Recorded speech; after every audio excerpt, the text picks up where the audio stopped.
त्यानंतर शिरूर लोकसभा मतदारसंघातील सर्वात मोठी राजकीय घडामोड पाहूयात। भाजपचे प्रदीप कंद हे राष्ट्रवादीत पक्षप्रवेश करणार आहेत। प्रदीप कंद राष्ट्रवादीकडून शिरूरमधून लोकसभा लढवणार असल्याची माहिती देखील कळतेय। तर अजित पवार यांनी लोकसभेसाठी विचारणा केल्याची माहिती कंद यांच्याकडून देण्यात आली आहे। प्रदीप कंद यांना फडणवीसांच्या होकाराची प्रतीक्षा असल्याचं देखील कळतंय। तर फडणवीसांच्या होकारानंतर प्रदीप कंद पुढील निर्णय घेणार असल्याची देखील माहिती आहे। शिरूर लोकसभा मतदारसंघात मोठी राजकीय घडामोड म्हणावी लागेल, कारण भाजपचे प्रदीप कंद राष्ट्रवादीत पक्षप्रवेश करणार असल्याची माहिती आहे। शिरूर लोकसभा मतदारसंघातील महायुतीचा उमेदवार कोण याविषयी अनेक जे नाव आहेत ते समोर येत होते, परंतु आता खुद्द राज्याचे उपमुख्यमंत्री अजित पवार यांनी भाजपचे जे प्रदीप कंद आहेत त्यांना राष्ट्रवादीमध्ये प्रवेश करण्याची विनंती केली। माझ्यासमोर प्रदीप कंद जे आहेत। मी सध्या शिरूर हवेली विधानसभेचा निवडणूक प्रमुख म्हणून भारतीय जनता पक्षामध्ये काम करत आहे।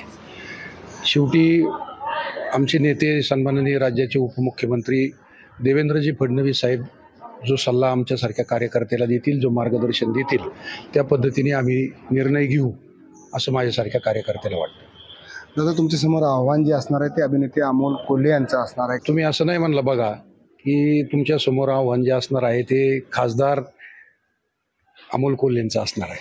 तुम्ही म्हणले अभिनेते अमोल कोल्हेंचा असणार आहे, म्हणजे त्यांना आजही लोकांनी अभिनेता म्हणून स्वीकारलेलं आहे। असं सर्वसामान्य माणसांचा त्यांच्या अभिनेते जे काय ते काम करतात त्याच्याबद्दल आदर आहे, आणि आमच्यासारख्या कार्यकर्त्याला सुद्धा ते उत्कृष्ट कलाकार आहेत त्याच्याबद्दल आमच्या मनात सुद्धा कुठं शंका नाही। परंतु ते यशस्वी खासदार झालेत का नाही हे लोकांना ठरवायचे, सर्वसामान्य जनतेला ठरवायचे, त्याबद्दल ती जनता ठरवेल। तर हे होते प्रदीप दादा कंद, लोकशाही चंद्रशेखर भागे, पुणे। तर आता प्रदीप कंद नेमका कोणता निर्णय घेतात हे पाहणं महत्त्वाचं असणार आहे।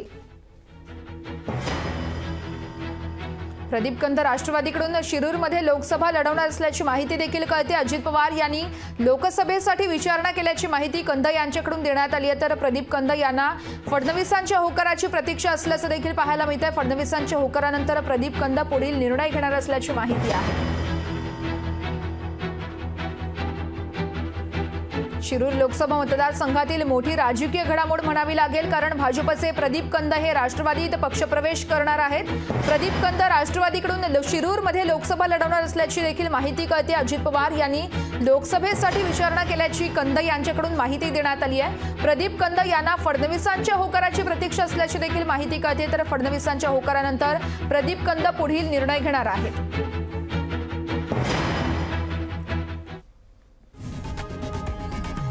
लोकशाही मराठी ऐका, पहा, जागरूक रहा।